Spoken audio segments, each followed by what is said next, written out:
What is up, guys? Steven here. I'm going to bring you an OU replay today. Before I get into that, I just want to say I might not be able to upload this weekend. I'm actually going up to my friend's house in Washington, D.C. for the weekend, so I'll try to pre-record some stuff tonight and upload them over the weekend, but I'm actually going to Busch Gardens today with my family, so it might be hard for me to get videos up this weekend, but I am going to try my best, and there still will be an Evening with Gumi Showdown Live on Monday, so you don't need to worry about that. And now let's get into this battle. This is against Cienight. He's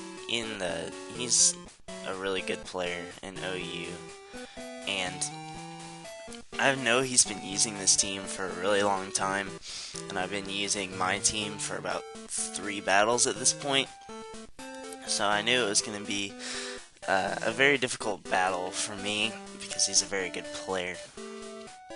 And looking at team preview, things that I can take note of.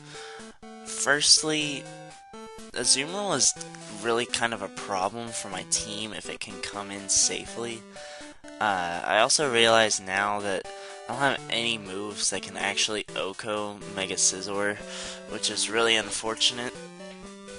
And also, if his Hippowdon is the Toxic set over the Rock Slide set, then my Aegislash, since it's on a balloon, can basically come in at any point and get off a free Shadow Ball and something on his team. So that is good. Looking at his team, I wasn't entirely sure what he was going to lead with, but I was fairly certain he wasn't going to lead with Latias or Azumarill, because I do have Mons on my team that basically counter that one. So he actually leads Aegislash, and I lead Keldeo. And I don't think I really lose anything by going for Scald. I mean, it pressures his Latias if it gets burned, and it also pressures him not to go into Azumarill, which is something I don't want to happen. This turn, I predicted him to go into Azumarill. I'm not really sure why, but I just thought that was the best play I could make, as he actually went into Hippo. And now, like I said, I can get a free switch into my Aegislash and just fire off a Shadow Ball.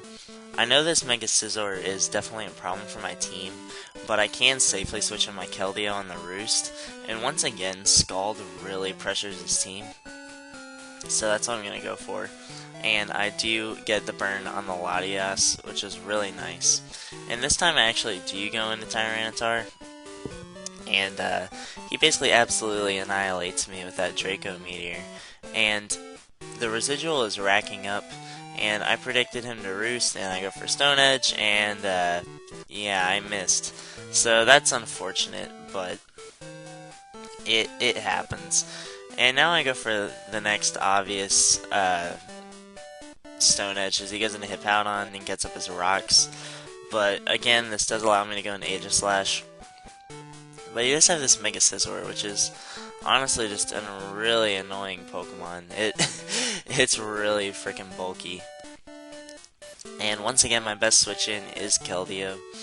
Excadrill was also a viable option, but I felt safer going into Keldeo. And now, his Roost is pretty obvious, as he does end up going for Roost. And at this point, I figured it's as good a time as any to get up my rocks, so that's what I do. Once again, I go into Keldeo on his Scizor. I mean, it's really the best thing I have to put pressure on his team. And this time, I go for Scald, and again, it just barely doesn't kill, which is really, really unfortunate.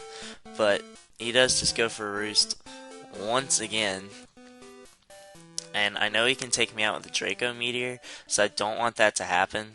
So I just go into Excadrill. And this turn I could have either Rapid Spun or gone for Iron Head like I did. I still think Iron Head was the better play, Um, Looking back on it, I didn't want him to get a free switch into his Azumarill, basically. Um, so now I go into Deoxys Speed, and I'm really at this point beginning to realize that Mega Scizor is a big old problem for my team. It's just annoying, basically. And once again, I can go for Scald, and I actually burn the Aegislash, which is nice. And he's kind of forced to go for Shadow Ball here, so I go into T-Tar, as he does go for Shadow Ball, and he is burned, so Shadow Sneak is not going to kill me. And I know he doesn't want me to set up a Dragon Dance, so I'm able to just kill him with Earthquake. Now he does go into Azumarill and revenges me with Aqua Jet, and I really believe that my best switch in is my Aegislash. I figured I can just get a free Shadow Ball off on something again. As he goes back into Mega Scizor, I made a mistake here. I really thought, since I had been switching the entire game into Keldeo and putting a lot of pressure on his team, I thought for sure that he was going to stay in and knock off that time. And if I could get that knockoff, then, or that King Shield right, then it really would have put a lot of pressure on him. So now, he sacks his Hippo as I go back into Keldeo. And he has a lot of priority on this team, which really sucks for me. And at this point, I go into Deoxys Speed, so he goes for Aqua Jet and kills me. But now I can go into Thundurus and basically, I predicted this on for HP Ice, or HP Flying rather, just to prove that I made the prediction. So, I killed the Landorus, so that's good. And now he goes back into Azumarill, and my only hope of winning is basically para-haxing this Azumarill. It's a 2-hit KO on this thing, and I basically need no prior damage before Scizor comes in to have a chance. As I do just go for Secret Sword, and he doesn't get para-haxed either time. So that was a good battle, and I think it really showed some of the weaknesses of this new team. It doesn't really have anything that's good against teams that carry a lot of priority like this one. So I'll have to think about ways to change the team. And if you like this video, guys, please leave a like and a comment. That would be really cool. And see you next time.